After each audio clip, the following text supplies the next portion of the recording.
Hi everyone, Nicole here with Lazy Day DIY, and today I wanted to talk about how to start a project and how to pick the proper yarn and wool for your project, as well as using the right crochet hook.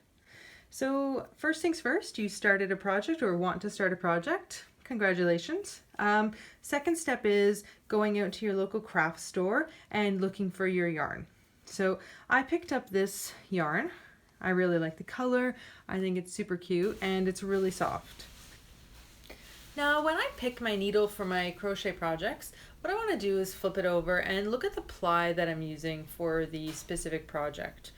So this wool is a 4-ply, which is appropriate for the small garment that I'm going to be making. There are smaller plies, so 1, 2, and even 3 plies. Those are really, really thin, and they're made for knitting baby hats or socks or crocheting baby hats. Because the yarn is really, really thin, it's best used for smaller projects, and if you use it on a larger project, it will take you forever.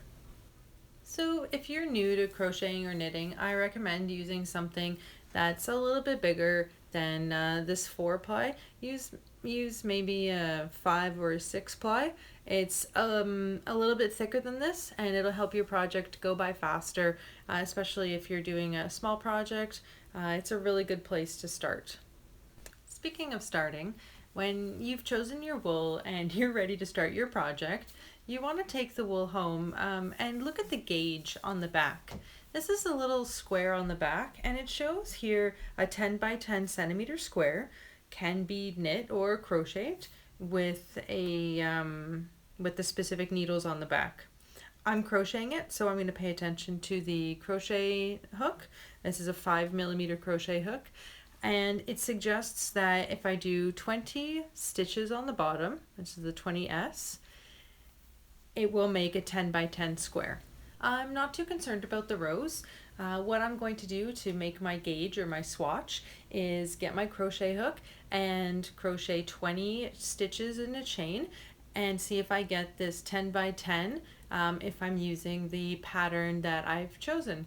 So let's have a look at my swatch and see if it measures up.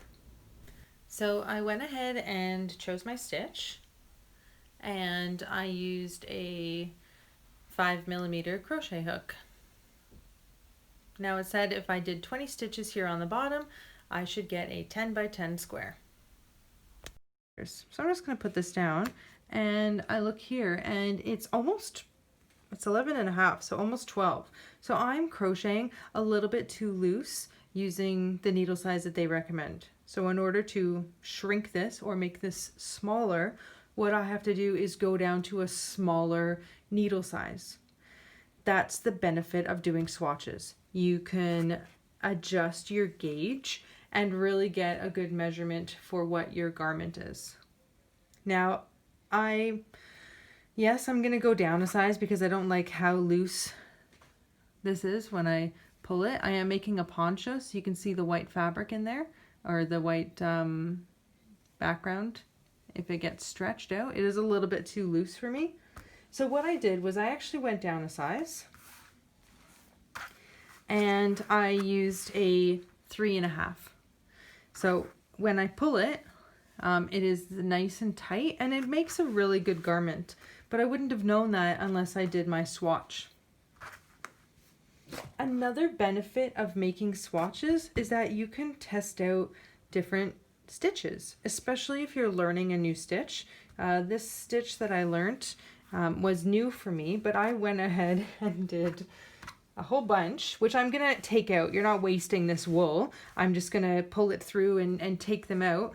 But I was looking at doing a fan, but you can see how big that would be, and it's not great for a poncho. So this is the other benefit of doing swatches. And once I stuck with what I wanted, so this is also a fan, but I used a smaller needle. So these two are both fans here in the middle, and you can see the different sizes. This one I used a bigger needle, this one I used a smaller needle. So depending on your gauge and how tight or loose you crochet, you are going to have to change your needle size. So that's why I think doing swatches is a really good idea. It'll help you practice your stitches. You can try out different stitches, and it's definitely not a waste of wool.